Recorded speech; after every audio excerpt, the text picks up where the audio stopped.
بالله من الشيطان الرجيم. بسم الله الرحمن الرحيم. الحمد لله الذي جعل لكل شيء سببا بالمشيئة، والصلاة والسلام على ترجمان ألوهيته ودليل وحدانيته سيدنا محمد المبعوث بباهر المعجزات لتأييد رسالته وتصديق هدايته وعلى آله وأصحابه وأتباعه أجمعين، ولا حول ولا قوة إلا بالله العلي العظيم، عدد كل حرف كتب ويكتب أبد الآبدين ودهر الداحرين. اللهم فقهنا في الدين وعلمنا التأويل. اللهم فقهنا في الدين وعلمنا التأويل. اللهم فقهنا في الدين وعلمنا التأويل. اللهم رب اشرح لي صدري ويسر لي أمري واحلل عقدة من لساني يفقهوا قولي. أما بعد، فقال الشيخ مؤلف رحمه الله تعالى ونفعنا بعلومه في الدارين amin ya rabbal alamin. Kemudian bahawasanya kami tilik padanya dan kami berceritakan padanya daripada jalannya pada permulaannya hingga sampai kepada tempat yang dimaksudkannya. Ialah yang dicita-cita akan dia oleh orang yang salikin. Maka tiba-tiba ialah jalan yang sangat dalam dan sabil yang sangat payah. Banyak bukitnya yang sangat payah naik, lagi masyaqqahnya. Jauh perjalanannya, amat besar kebinasaannya, banyak yang menegahkan dia. Kalau muallifu rahimahullah ta'ala muka surat 4 baris yang ke-7 daripada bawah. Jadi kata muallif kita rahimahullah ta'ala jadi kemudian bahawasanya kami, yang ini maksudnya ialah muallif kita rahimahullah ta'ala lah, Al-Imam Ghazali. Jadi dia bahasa diri dia tu makna kami. Jadi bahawasanya kami tilik padanya, tilik pada jalan ini ni, jalan ini, jalan ibadat ni yang kita sedang bicarakan sekarang, ialah jalan ibadah. Dan kami berceritakan, maksudnya bercerita. Tu zaman bahasa dulu makna cerita. Berceritakan padanya pada jalan ibadah ni. Kami duduk buah-buah, duduk kecek-kecek tentang ibadat. Daripada jalannya, jalan ibadat. Yalah, kita duduk bercakap sekarang ni pun, maknanya dalam kitab ni ialah nak bercari itulah. Nak bahas, nak bicarakan tentang jalan ibadah. Lagi pula pada permulaannya, mula-mula start, bermula perjalanan ibadah ini bagaimana? Dia daripada situ lagi, sebelum daripada masuk kepada permulaan itu. Jadi yang kami nak bicarakan di dalam kitab ini ni ialah tentang jalan ibadah daripada permulaannya. Start daripada mulanya hingga sampai kepada tempat yang dimaksudkannya ibadat. Yakni maqsad, destinasi makna tempat tujuannya, dan maksud daripada ibadat tu apa dia. Dari permulaan letak kerja, orang panggil letak kerja. Tu tajuk dia tu apa, biar betul tajuk dia. Ialah yang dicita-cita akan dia. Yang dicita-cita tu maksudnya pekerjaan yang besar. Itu maksud dia yang dicita-cita. Makna satu benda, satu pekerjaan yang sangat besar. Yang berarti menuntut kita juga memberi perhatian yang sangat tekun dan besar kepadanya. Kerana inilah perjalanan hidup kita. Nah, kita hidup di atas muka bumi ini, kita hidup di dunia ini, maksudnya ialah kita sedang berjalan. Kita berjalan pada suatu perjalanan. Dan perjalanan yang boleh menyampaikan kepada Allah Ta'ala hanya perjalanan ibadah. وَهَدَيْنَاهُ النَّجْدَيْنِ. Kami tunjukkan kepadanya, kepada manusia itu makna dua jalan. Jalan ke syurga, jalan ke neraka. Nah, jadi ini adalah jalan. Hadza, ini ialah sabiluna, jalan kita menuju kepada ridha Allah, yakni syurga Allah Ta'ala, kasih sayang Allah Ta'ala. Kesemua itu disimpulkan dengan satu perkataan, nama dia Al-Qabulu minallah. Al-Qabul, qabul maksudnya diterima oleh Allah Ta'ala. Dan inilah keseluruhan penceritaan. Keseluruhan cerita dan penceritaan di dalam kitab ini tertuju kepada suatu hal yang dipanggil sebagai Al-Qabulu minallah. Penerimaan daripada Allah Ta'ala. Allah Ta'ala terima kita sebagai hambanya dan diterima amal ibadat kita. Pencapaian kita di dalam melakukan ibadat ni dia ada dua. Yang pertama, as-sihhatu, sah. Salatun sahihatun, sembahyang yang sah. Saumun sahihun, puasa yang sah.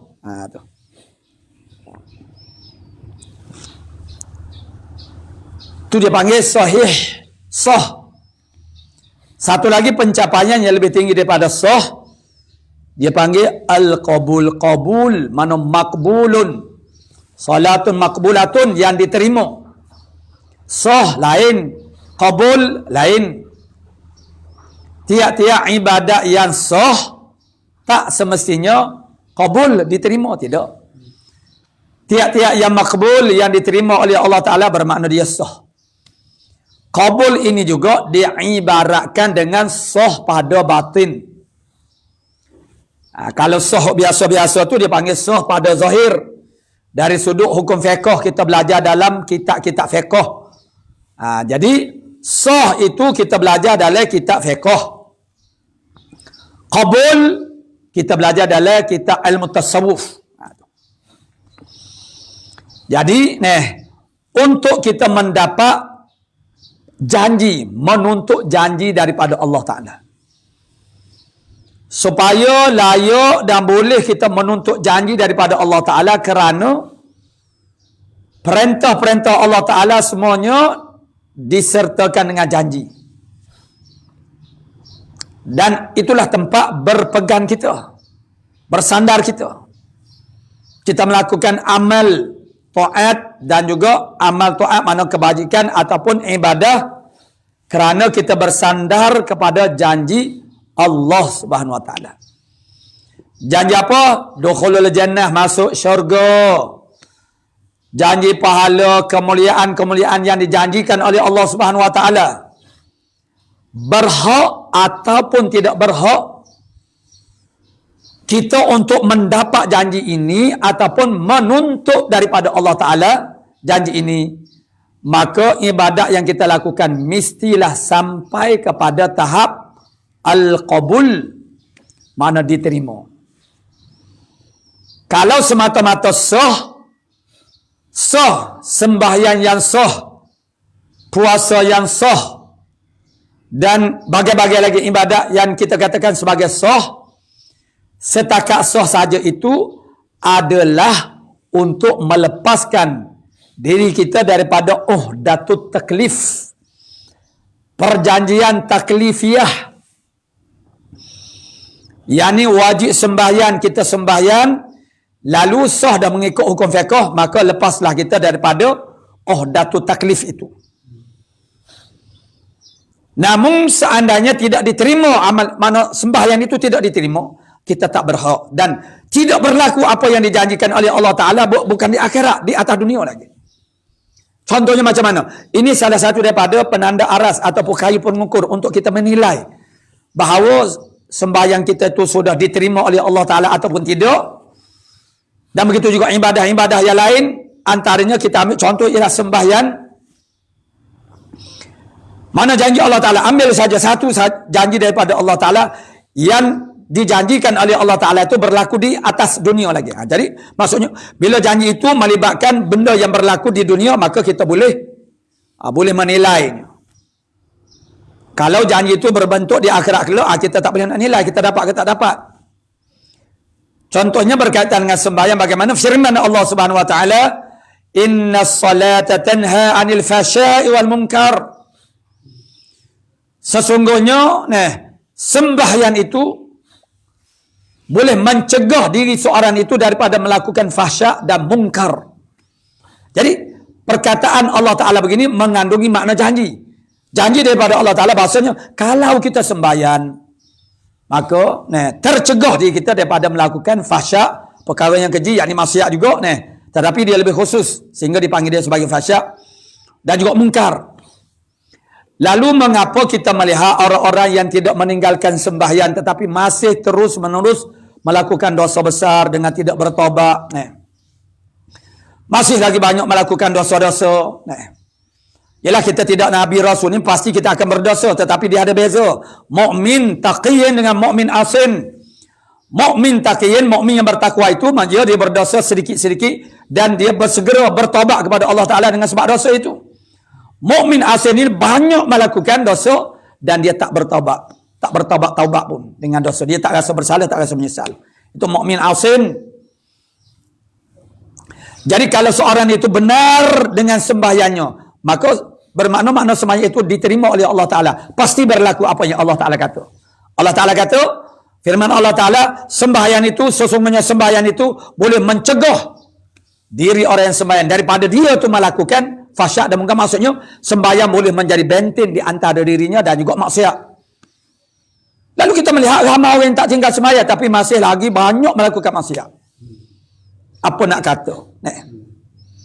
Dan dalam suatu ketika Nabi pernah secara sinis memperli, adakah sembahyang yang menyuruh engkau berbuat begini? Maksudnya seorang itu melakukan kejahatan, adakah sembahyang yang suruh kamu buat lagu ni? Itu perlinya, sindirnya. Jadi maksudnya ialah kalau seorang itu sembahyang, ya dari segi zahirnya, pengukurannya jelas di dalam kitab-kitab fiqh, sah. Namun untuk makbul indallah dia ada syarat yang lain pula, syarat yang berbeza. Kalau sembahyang nama dia khusyuk, ikhlas, jangan ada perkara-perkara yang boleh makna riak, ujub. Itu maknanya untuk memastikan itu makbul indallah, diterima oleh Allah Ta'ala. Kalau diterima oleh Allah Ta'ala, pasti berlaku apa yang Allah Ta'ala katakan itu. Jadi sebenarnya kita berbohong. Macam mana kita berbohong? Kita kata saya sembahyang. Kalau kamu sembahyang, kenapa kamu masih lagi banyak melakukan maksiat? Bermakna kamu tidak sembahyang lagi sebagaimana yang Allah nak kamu sembahyang. Kalau kamu sembahyang serupa dengan yang Allah Ta'ala mau kamu sembahyang, pasti berlaku apa yang Allah Ta'ala kata. Takkan kita nak kata Allah Ta'ala berbohong? Tentu tidak, mustahil. Kalau Allah Ta'ala tak berbohong, bermakna kita lah yang berbohong. Kita kata kita sembahyang. Kalau kita sembahyang, tanha anil fahsya'i wal munkar.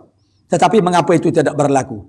Itulah kenyataannya, realitinya, sembahyang kita itu tak berapa nak jadilah manu. Maksudnya ialah sembahyang kita itu tidak diterima oleh Allah Ta'ala. Kalau sembahyang kita diterima oleh Allah Ta'ala, pasti berlaku yang Allah Ta'ala katakan. Allah Ta'ala nyatakan itu kerana pastinya sekali-kali tidak Allah Ta'ala itu berbohong. Muhalun ala Allah. Mustahil Allah Ta'ala berbohong. Allah Ta'ala kata sembahyang boleh mencegah fahsyak mungkar. Lalu orang-orang yang sembahyang melakukan fahsyak mungkar. Tuhan berbohong. Tidak. Bukan Tuhan berbohong. Kamu yang berbohong. Kamu katakan bahawasanya kamu sudah sembahyang tapi sebenarnya tidak lagi. Begitu. Itu di antara Dia panggil ayat yang dia boleh kita menjadikan sebagai suatu kayu pengukur kepada nilai iman kita ini. Nah, jadi tuan-tuan dan puan-puan, pelajar-pelajar sekalian, kita ini secara keseluruhannya kalau kita nak simpul, kalau saya nak simpulkan, kalau tuan-tuan dan puan-puan tanya saya lah, kitab Minhajul Abidin ini tentang apa? Kalau tuan-tuan dan puan-puan minta sebutkan satu perkataan saja tentang kitab Minhajul Abidin ini, maka jawapannya ialah al-qabulu minallah. Penerimaan daripada Allah Ta'ala. Mana Allah Ta'ala terima amal ibadat kita dan terima kita ni sebagai hamba-Nya. Bila kita diterima sebagai hamba-Nya, Allah yang iktiraf kita sebagai hamba-Nya. Apa jadi kepada orang yang telah diiktirafkan oleh Allah Ta'ala sebagai hamba-Nya?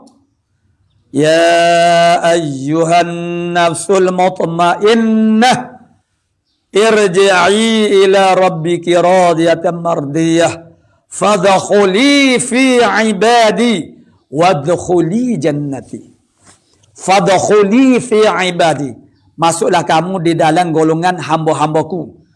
Jadi kalau seorang itu telah masuk dalam golongan hamba-hamba Allah, Allah Ta'ala iktiraf kita ni sebagai hamba dia, wadkhulil jannati, dipersilakan, silakan masuk, silakan ahlan wa sahlan, silakan masuk dalam syurga. Kita akan dipersilakan masuk dalam syurga kalau seandainya kita ni telah diiktiraf oleh Allah Subhanahu wa taala sebagai hamba-Nya. Dan itulah maknanya keseluruhan perbahasan perbicaraan dalam kitab ini berkisar tentang al-qabulu min Allah. Allah Ta'ala terima amal ibadat kita. Jadi sekarang kita belajar, kalau kita belajar kitab fiqh, kita belajar tentang sembahyang, segala rukun syarat dan perkara yang membatalkan sembahyang untuk menjadikan pelaksanaan ibadah sembahyang itu jadi sah dari segi hukum fiqh. Sekarang kita bukan lagi nak bercara tentang sah tidak sah, sah batal sembahyang. Yang kita nak bercara sekarang ialah tentang qabul. Levelnya lebih tinggi daripada sah. Tetapi nak sampai kepada qabul itu dia kena melalui sah dulu. Jadi kalau ibadat itu tidak sah, macam mana nak diterima? Tu. Jadi sebagaimana saya sebutkan tadi, dia panggil al-qabul. Dia panggil nisbah al-qabul dengan as-sihatu itu, dia panggil umum khusus mutlak. Pi acu ambil sikit kata. Saya ni buat lari. Buat lari tu kan ingat kau tak ada nak. Kita nak tulis sikit. Biar kita tu ada juga faham kepada istilah-istilah yang khusus. Dia panggil, saya sebut sana pencapaian ibadah. Pencapaian amal ada dua. Satu dia panggil sah. Kalau bahasa Arabnya as-sihhatu. Sihah. Yang keduanya ialah al-qabul. Al-qabul. Diterima. Tu. Jadi as-sihhatu ini dibicara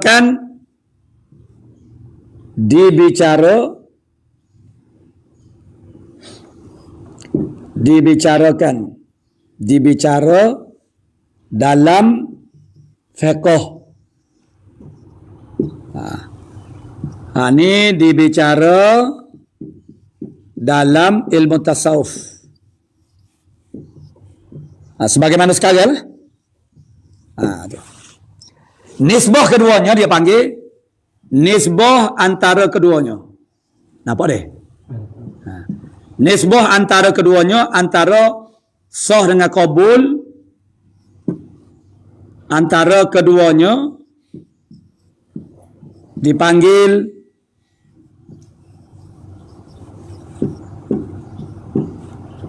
umum khusus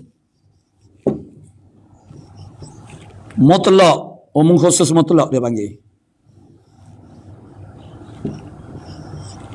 Umum khusus mutlak. Umum khusus mutlak dia panggil. Apa maksud umum khusus mutlak? Yakni ni yakni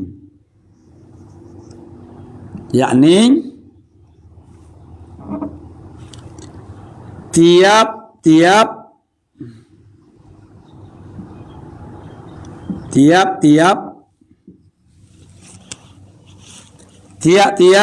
sah tidak hening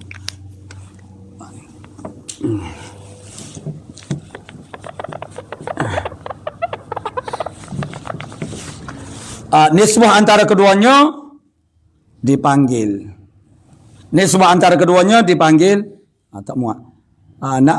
Nisbah antara keduanya dipanggil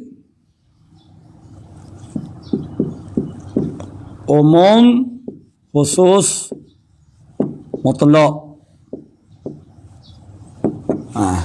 Yakni tiap-tiap sah tidak semestinya kabul. Tiap-tiap sah tidak semestinya kabul. Tiap-tiap kabul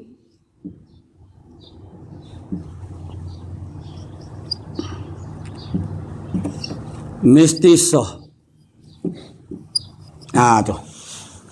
Itu dipanggil umum khusus mutlak. Umum khusus mutlak tiap-tiap sesuatu amal ibadah itu yang sah tak semestinya dia kabul. Tapi tiap-tiap kabul itu mesti sah. Sebab kabul itu dia mesti sah dari sudut zahir dulu. Barulah sah dari segi batin. Tiap-tiap yang sah pada zahir tak semestinya sah pada batin. Tiap-tiap yang sah pada batin pasti dia sah pada zahir. Sah pada batin itulah yang dipanggil sebagai qabul. Jadi qabul ni ialah sah pada batin. Kalau sah yang diitlaqkan sah itu maksudnya sah pada zahir. Tu. Jadi itulah cerita kita. Jadi sebagaimana saya ulangi sekali lagi dah. Maksudnya kalau tuan-tuan dan puan-puan tanya saya lah, kitab Minhajul Abidin ni tentang apa dia? Satu saja jawapannya. Al-qabul min Allah. Bagaimana kita nak usahakan amal ibadat kita ni dan seluruh aktiviti khair kita itu akan diterima oleh Allah Subhanahu Wa Taala. Maka di sana dia ada syarat-syarat dia. Dan termasuklah maksudnya tentang qabul itu ialah juga tentang perkara-perkara yang boleh menjadikan amal ibadat kita tu jadi rosak pahalanya. Itu insya-Allah inilah konten dia di dalam kitab Minhajul Abidin ini. Jadi kata muallif kita rahimahullah taala, kembali kepada kitab kita semula. Jadi ialah yang dicita-cita akan dia makna perkara yang besar di sisi Allah Subhanahu Wa Taala. Apa yang kita nak bicarakan ini, yang dibicarakan dalam kitab ini sesuatu perkara yang besar nilainya di sisi Allah oleh orang yang salikin. Baru-baru ini kita telah sebutkan. Dia maksudnya orang yang berjalan pada jalan ibadah ini itu disebut sebagai salikin. Salik biasa kita sebut orang bersuluk. Suluk tu salikinah, salik orang yang berjalan. Dan ada dua lagi istilahnya rahil. Rahil maknanya rehlah. Orang yang melakukan rehlah maksudnya kembara. Ar-rahil ilallah yang kembara kepada Allah. As-sa'ir, sa'irun. Sa'ir maksudnya yang berjalan juga kepada Allah Ta'ala. Begitu juga as-salik. Salik pun makna berjalan juga. Jadi apabila mereka ini telah sampai kepada Allah Ta'ala, mereka digelar sebagai al-wasiluna ilallah. Atau kalau soal al-wasilu ilallah. Orang yang telah sampai kepada Allah Subhanahu Wa Ta'ala. Mereka yang telah diterima oleh Allah Ta'ala sebagai hambanya. Kita sekarang ini adakah Allah Ta'ala iktiraf kita sebagai hambanya ataupun tidak? Wallahualam. Jadi, maksudnya ialah kita belajar ilmu ini ialah untuk kita memahamkan tentang cara-cara nak menjadi hamba Allah Ta'ala dengan sebenar-benarnya. Bukan mengikut perasaan-perasaan kita ni hamba Allah Ta'ala, bukan. Iktiraf daripada Allah Ta'ala. Kalau kita sahaja yang perasan kita ni sayang kepada Allah Ta'ala, taat kepada Allah Ta'ala, hamba kepada Allah Ta'ala. Tetapi kalau Allah Ta'ala tidak terima, Allah Ta'ala tidak begitu, maknanya tak terima. Makna tak terima kerana tak cukup syarat dia. Nak menjadikan orang panggil, menjadikan seorang hamba. Ataupun kita bohong saja kita cinta kepada Allah Ta'ala. Hakikat kita tak cinta pun, mulut saja kita melafazkan rasa cinta. Tetapi sebenarnya kita berbohong sebab tidak menepati ciri-ciri orang yang menyintai Allah Subhanahu Wa Ta'ala. Supaya kita tidak menjadi orang yang tertipu daya. Ni ramai manusia yang tertipu daya. Yang sangat menarik Al-Imam Ghazali ini.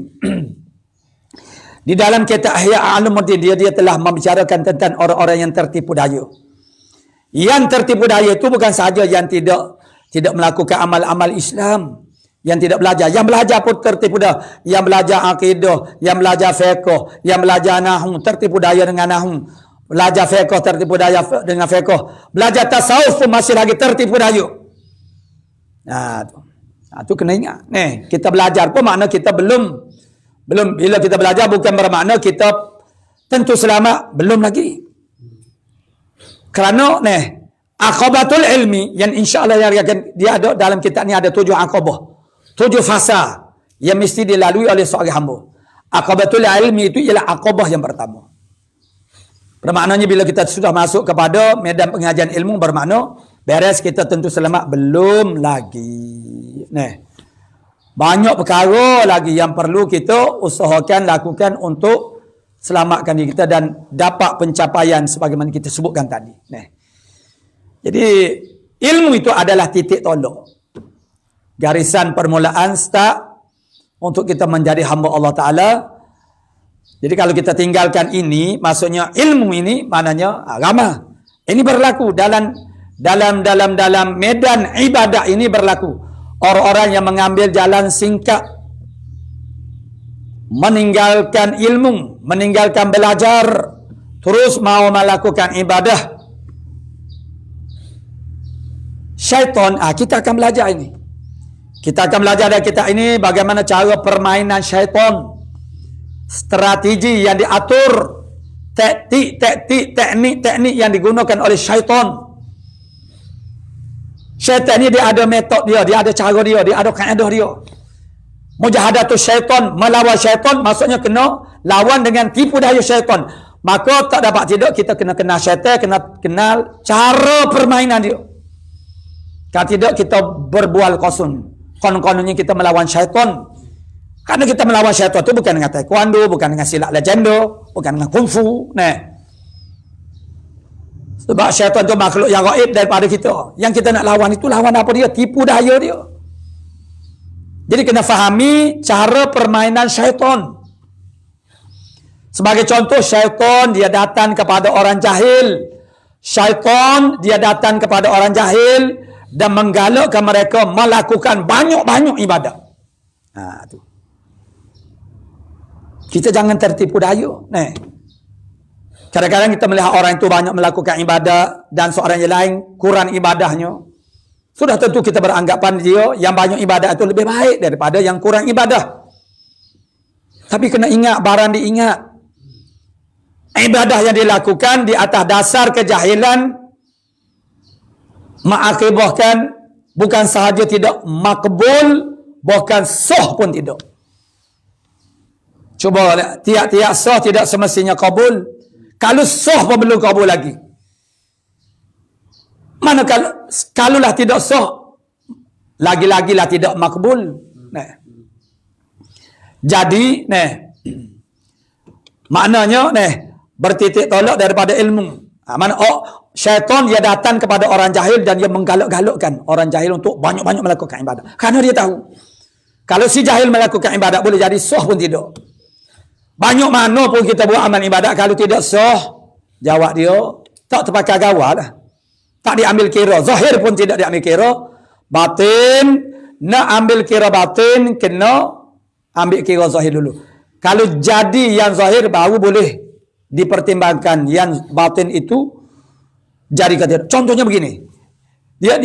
Kita kadang-kadang terpedaya. Misalnya ikhlas, khusyuk. Ikhlas itu mesti kena ada amal yang zahir. Kalau tidak ada amal yang zahir, apa yang nak diikhlaskan? Yang kita ikhlas itu ialah dengan amal ibadat. Jadi kalau kita tidak buat amal ibadat itu, apa yang nak diikhlaskan? Ikhlas itu amal batin. Khusyuk dia kena sembahyang baru khusyuk. Kalau tak sembahyang nak khusyuk macam mana? Jangan kita nak tunggu nanti khusyuk baru nak sembahyang. Macam mana kita tahu kita akan khusyuk kalau kita sembahyang? Dia kena sembahyang dulu. Sembahyang dalam keadaan mula-mula kita sembahyang, memang kita tidak akan khusyuk. Sebab kita bermula dengan jahil tak tahu. Bila kita duduk sembahyang itu lama-lama kita duduk belajar, kita tahu, semakin tahu. Sembahyang dulu. Yang kita tahu ni pun bukan bermakna bila kita sembahyang cara-cara khusyuknya macam ni. Begitu kita sembahyang kita jadi khusyuk. Tidak. Ini soal hati, dia bukan mudah. Walaupun kita tahu kita nak buat tu bukan mudah. Maka kita kena latih. Maknanya sembahyang dulu. Walaupun kita tak khusyuk lagi, sekali tak khusyuk, 10 kali tak khusyuk lagi, 20 kali tak khusyuk lagi, 50 kali tak khusyuk lagi. Teruskan kena sembahyang dulu. Sehingga kita akan dapat makna khusyuk itu. Jadi kalau kita menara, saya tak mau lagi sembahyang. Kenapa? Sebab kalau saya sembahyang, saya tak khusyuk. Jadi bila kamu mau sembahyang, nanti saya khusyuk. Macam mana kamu tahu kamu akan khusyuk? Kita yang telah bersiap sedia, kita yang telah berusaha untuk jaga sembahyang kita, kita nak sembahyang dengan penuh khusyuk. Kita nak berhati-hati mengingati Allah Ta'ala start daripada awal Allahu Akbar sehingga Assalamualaikum. Kita berhati-hati supaya kita tidak terlalai. Pun terlalai juga. Jadi sembahyang dulu, tak apa tak khusyuk lagi, tapi berusaha cari jalan macam mana nak jadi khusyuk dia dalam sembahyang. Jadi kalau kita nak khusyuk selalu, anak-anak kita jangan haraplah usahakan yang batin, yang zahir pun tidak tetap. Khusyuk itu tentang tetap anggota, tetap hati. Ini kadang-kadang orang dewasa, orang tua dia tidak faham. Ibu bapa kadang-kadang tarbiyah anak pakai jubah, pakai serban. Budaknya masih lagi sekolah rendah. Kita fahamlah kematangannya macam mana. Yang namanya budak ni dia tak boleh duduk diam. Sentiasa saja bergerak.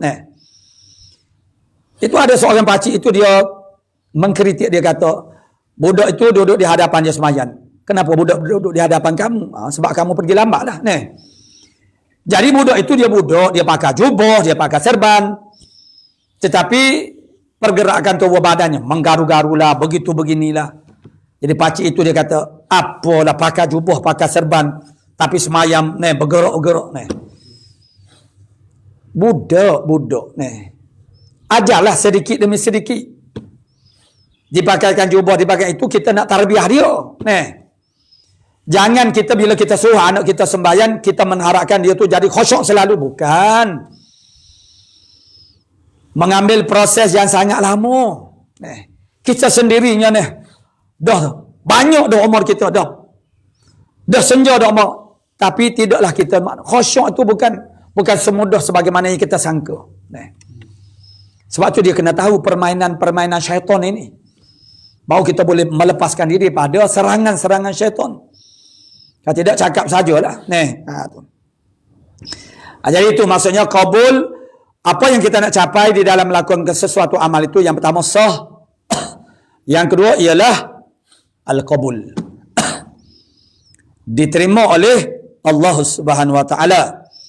Jadi kata muallif kita rahimahullah taala, atau salikin, maka tiba-tiba ialah jalan yang sangat dalam.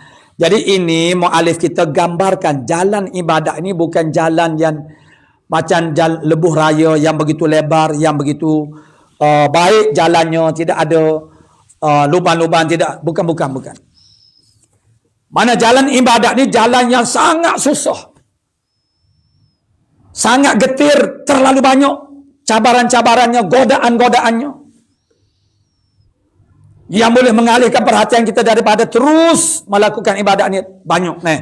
Jadi tiba-tiba maksudnya rupa-rupanya jalan ini sangat dalam. Itu gambaran maksudnya dalam ini sangat, jalan ini sangat dalam.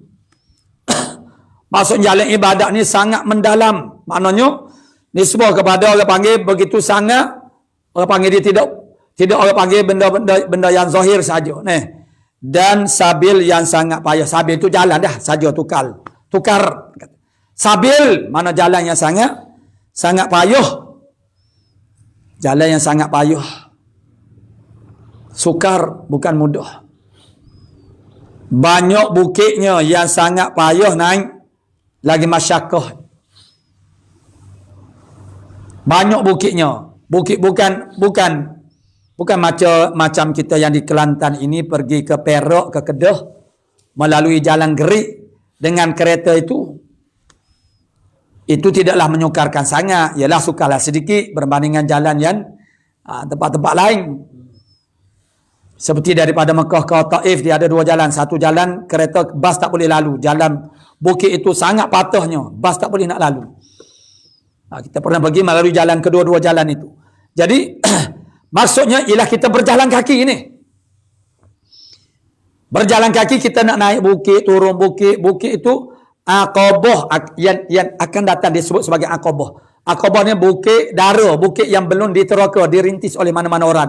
Tidak ada jejak-jejak. Maknanya seperti kalau sudah dinaiki oleh orang, bermakna ada tangga-tangganya, takut-takutnya, lebut-lebut lepasnya. Itu boleh menjadikan tangga kepada kita. Mudahlah sikit. Ini bukit dara yang belum, itu gambaran bahawasanya nak menaiki bukit yang belum pernah diterakai oleh orang itu, maksudnya tidak ada jejak-jejak yang sebenarnya mana itu sukar. Begitulah sejak fasa peringkat yang kita akan lalui di dalam perjalanan ibadah ini, semuanya sukar berlaku. Jalan ini jalan yang sangat sukar.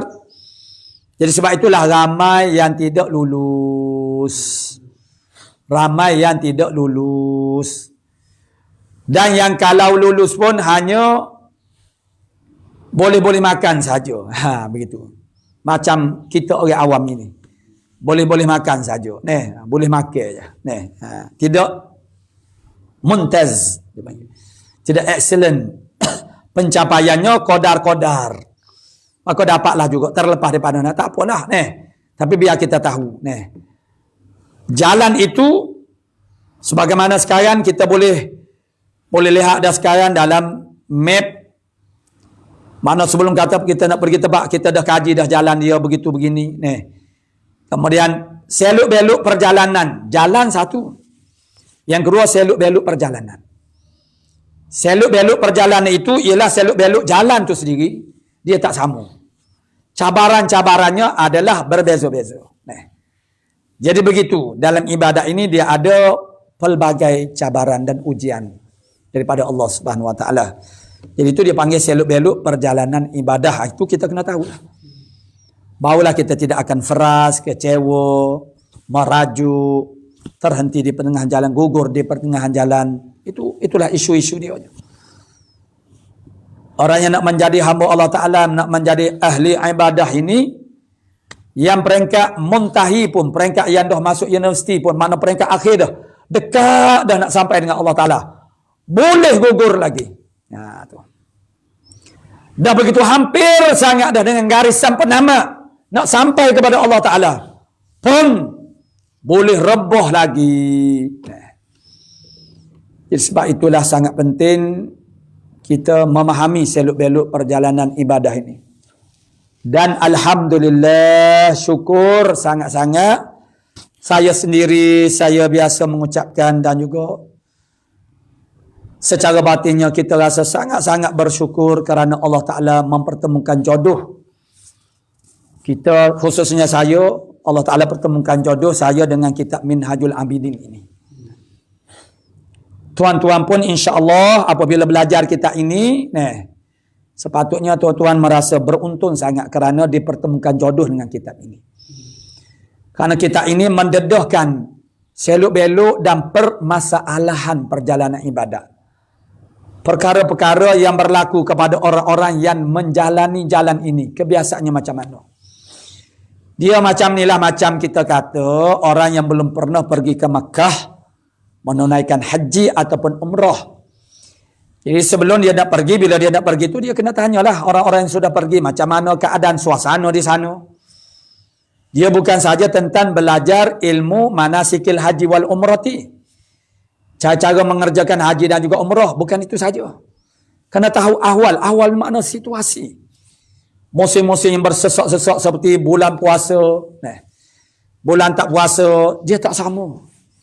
Bulan puasa ini lebih bersesak daripada musim haji kerana dia tidak ada kota. Semua orang boleh pergi dibuka.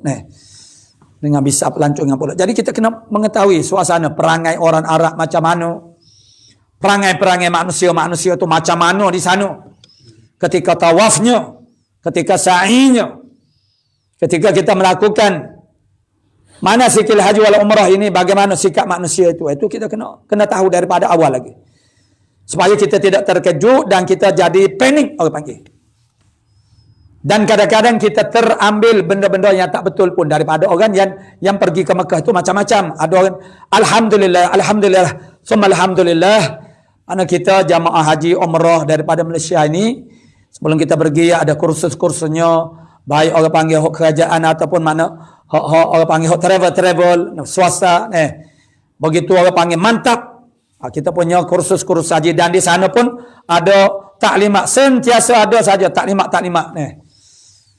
Di akhirnya maknanya kita gitu bukan ngajahil, kebanyakan begitu kita orang Malaysia. Berbanding dengan setengah tempat itu kadang-kadang dia tidak ada kursus pun, dia tidak mengikuti kursus, dia pergi begitu saja. Jadi terlalu banyak perkara-perkara ya kita tak tahu mazhab lain. Sebab itu kita tidak boleh mencegah di Mekah ni kerana kita tak tahu, boleh jadi benda yang dilakukan itu dalam mazhab lain itu mana boleh. Jadi jangan kita buat dalil apa yang berlaku di Mekah itu untuk kita amalkan di sini. Sebab dia berbeza situasinya. Tidak boleh sekali-kali kita mengambil nas ataupun dalil ahwal yang berlaku di sana itu untuk kita terapkan di rumah kita, makna di tanah air kita. Sebab situasinya berbeza. Jadi yang kita bandingkan ini macam mana orang nak pergi hajinya, dia bertanya kabar macam mana keadaan di sana. Supaya kita tahu bahasanya urusan imigrasinya macam mana seperti di negara kita ataupun tidak. Lalu orang akan bercerita macam-macam perangai orang Arab, pegawai orang panggil imigrasinya macam mana. Jadi kita tahu. Bila kita tahu maksudnya kita bersedia. Ahwalnya berbeza-beza, tak boleh nak dijangka. Kadang-kadang mudah, kadang-kadang susah. Kadang-kadang dia mempedulikan, dia bicarakan, periksa satu persatu, kadang-kadang dia lepaskan begitu. Tak boleh nak jangka perangai dia, muk dia. Jadi maksudnya kita kena tahu dia ada beza. Kita orang Melayu dengan suasana kemudahan awamnya baru. Kalau dulu kalau dulu tu makna masuk dulu tu bukanlah terlalu dulu, dalam awal tahun 2000. Macam saya pergi haji 2006. Keadaannya di RNR pun begitu sangat dhaif. Bandingkan dia tu anak negara yang kaya, tak sewajarnya begitu. Di airportnya tak sama macam gitu. Kita masa tu dah begitu standard dah. Dia belum lagi. Padahal dia kaya baru sekarang ni lah. Ada perbezaan. Jadi maksudnya ialah kita kena tahu juga ahwal di sana. Maksudnya ialah kita melakukan ibadat kepada Allah Ta'ala itu dia ada banyak perkara-perkara yang berlaku. Masalah kehidupan kita, masalah rezeki kita, ma'isyah kita, kesusahan mencari rezeki itu akan menjejaskan juga ibadat. Imam Ghazali akan bicara kita dengan manusia, pergaulan kita dengan manusia juga akan merencatkan perjalanan ibadat kita. Jadi dengan tarikan harta dunianya dan dengan awari benda-benda yang melentangi di tengah jalannya, semua itu akan didedahkan oleh Al-Imam Ghazali dalam kitab ini supaya kita nampak jelas. Ni seolah-olah macam peta, map. Kitab Minhajul Abidin ini seolah macam map, peta perjalanannya, apa yang ada di sepanjang jalan itu. Dan seperti Wave dan juga Google Map ataupun apa-apa yang seumpamanya, yang mana jalan yang di hadapan itu kita sudah tahu dah, dia dah bagi tahu bersesak tak bersesak, jam tak jamnya, jam tu kuat ke sedikit ke.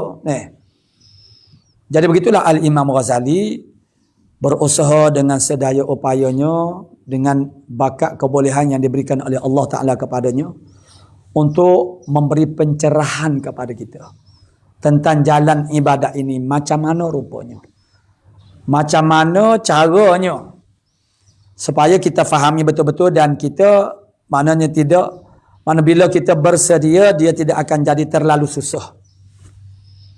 Dan kita dapat menerima sesuatu yang berlaku, yang sudah diberitahu awal-awal lagi. Boleh jadi, kebolehjadian sesuatu perkara itu, kita sudah maklum daripada awal lagi. Jadi kalau benda-benda yang buruk, benda tu tak berlaku, Alhamdulillah. Kalau benda tu berlaku, kita sudah ada dah maklumat, kita sudah ada dah pengetahuan. Bahasanya kadang-kadang berlaku benda-benda yang kita tidak senangi, benda-benda yang kita tak ingini.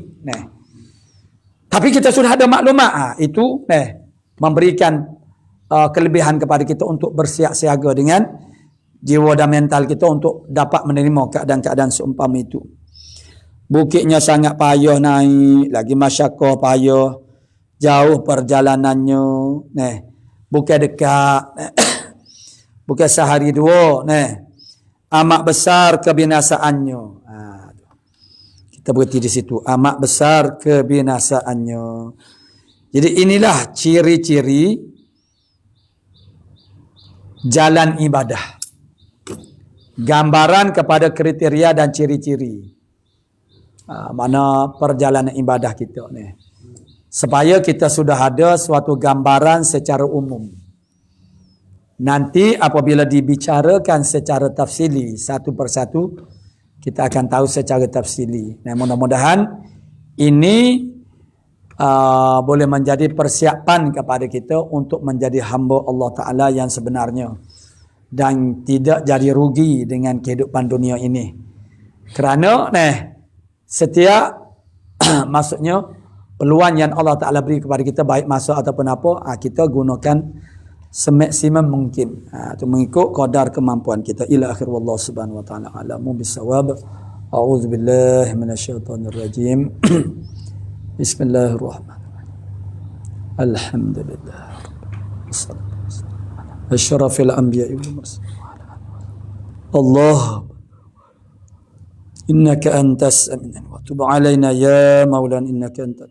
Allahumma inna nas'aluka al-'ilma khaifin nabatal mukhbitin wa syukra sabin wa tabatas sidikin wa sallallahu alaihi wasallam Muhammadin wa ala alihi wasallam walhamdulillah.